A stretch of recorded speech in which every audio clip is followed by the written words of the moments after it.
Selamat pagi anak-anak. Iya, gimana kabarnya? Luar biasa, puji Tuhan ya. Siapa di sini tadi yang terlambat? Ica. Kenapa Ca terlambat? Bangunnya kesiangan, Bu. Kenapa bangun kesiangan? Karena begadang. Walah, rek sik sekolah kok begadang. Enggak boleh, Ca.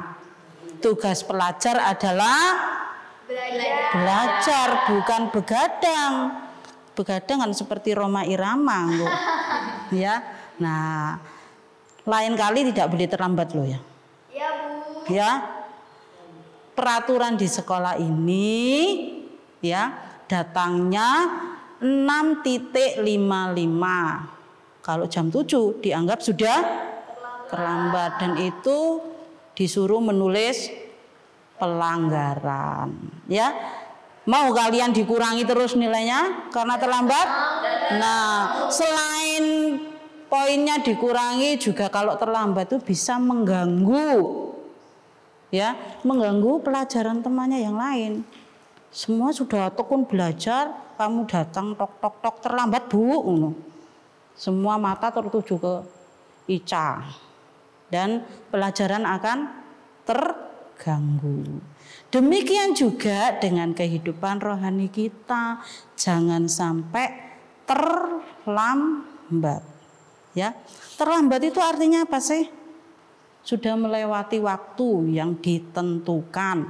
Misalnya masuknya 6.55, kamu datang 8.00. Nah, jelas terlambat jauh, iya kan? Ya, jadi di sini Bu Guru mengingatkan jangan sampai terlambat ya, Ca ya. Tidurnya yang siang kan masih sekolah, Ca. Kok tidur siang? Tidurnya jangan sampai malam-malam gitu maksudnya ya. Ya, jangan tidur siang itu bagi anak-anak TK itu tidur siang ya. Ya, di sini nah kita bisa belajar ya. Kehidupan rohani kita juga jangan sampai terlambat. Ini terjadi di dalam Matius 25. Bu Utami akan bacakan, kalian juga bisa membuka Matius 25 ayat 1 sampai 13.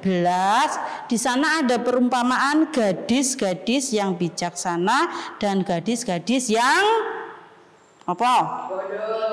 Bodoh. Di sini Tuhan sudah menggolongkan ya. Pada waktu itu hal kerajaan surga seumpama 10 gadis yang mengambil pelitanya dan pergi menyongsong mempelai laki-laki. Jadi ceritanya itu ada mempelai laki-laki mau datang ya. Kemudian gadis-gadis ini menyambut kedatangan mempelai laki-laki ini. Dikatakan ada 5 yang bijaksana, ada 5 yang bodoh. Tapi di sini kalau kalian baca sebetulnya ada persamaan di antara gadis bodoh dan bijaksana ini. Apa yang sama di sini? Sama-sama gadis yang menyambut, ya, bukan lelaki, ya.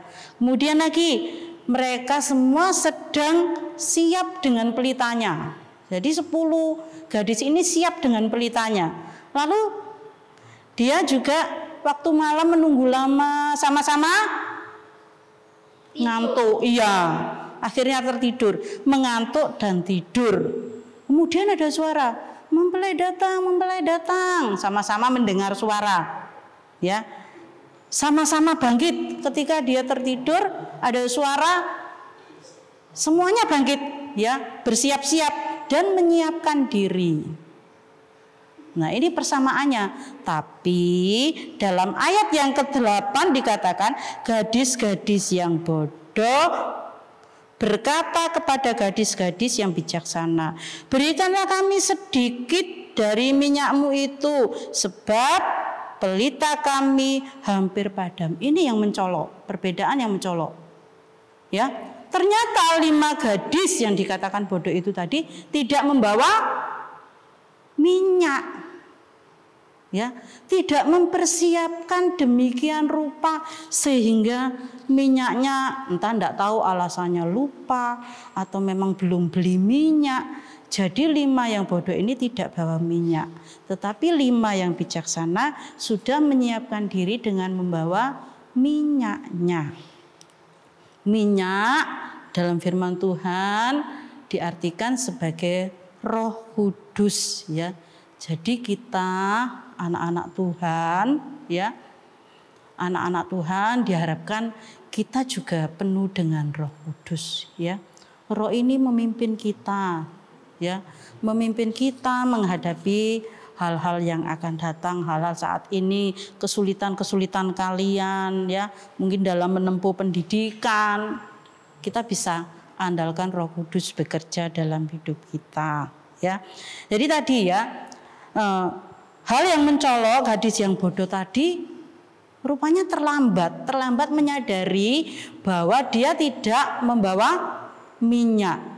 Sehingga waktu mempelai itu siap masuk ke dalam ruangan, mereka mencari minyak, akhirnya pintu sudah ditutup dan mereka tidak boleh masuk. Sedangkan 5 gadis yang bijaksana tadi karena sudah mempersiapkan diri dengan baik ya, maka dia tepat waktu masuk mengikuti mempelai pria tadi ke dalam ruangan pesta.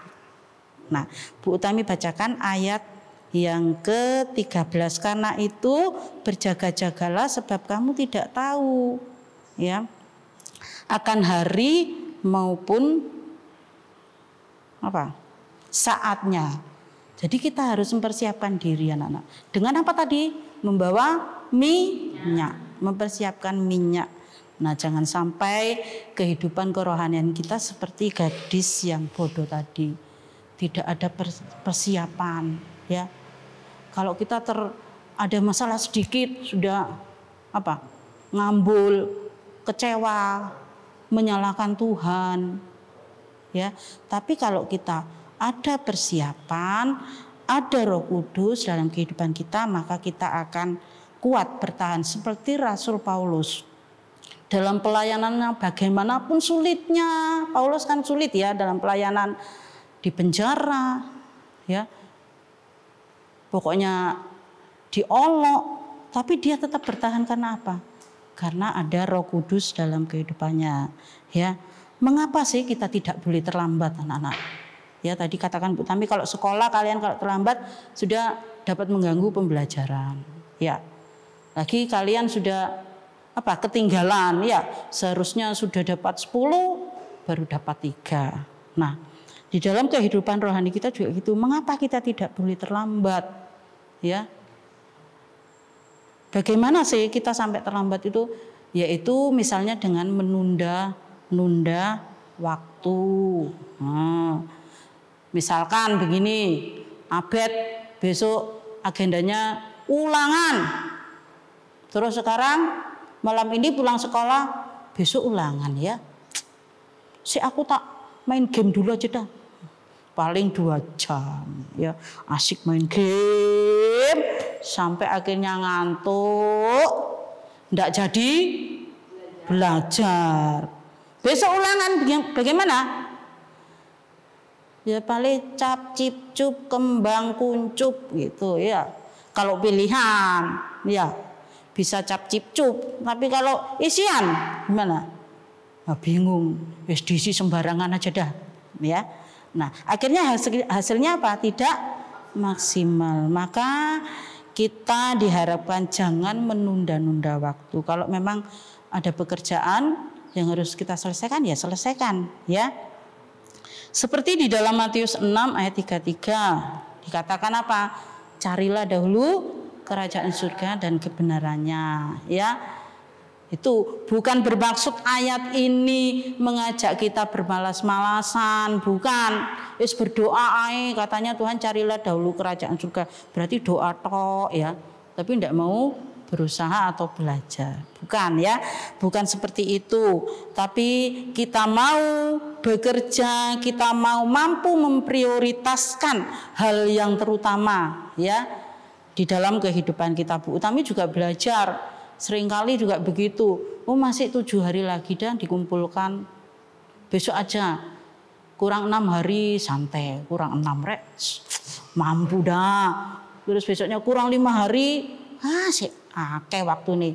Tapi begitu besok, malam ini harus lembur sampai pagi.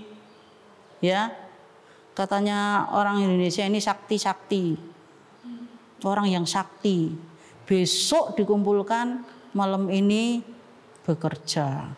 Ya, mempersiapkan, tapi hasilnya kurang maksimal. Dan yang kedua apa? Ya, kita terlambat karena kita sering tidak menghargai kemurahan Allah. Kita mau baca dalam Yesaya 55 ayat 6. Bu Utami bacakan Yesaya 55 ayat 6 menjadi satu pembelajaran bagi kita, ya. Yesaya 55 ayat 6. Carilah Tuhan selama ia berkenan ditemui, berserulah kepadanya selama ia dekat. Ya.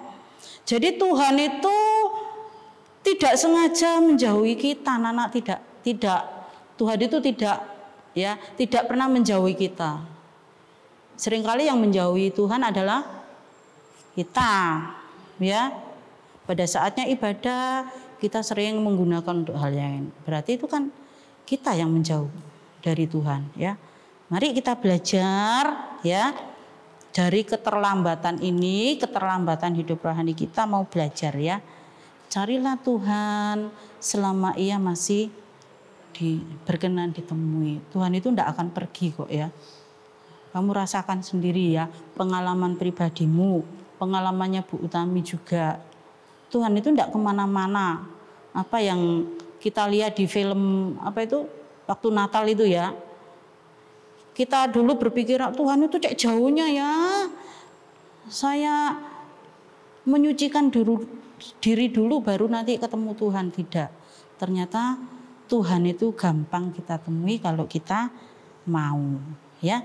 Maka anak-anak kita mau belajar, ya, dengan jangan terlambat ini, tema jangan terlambat.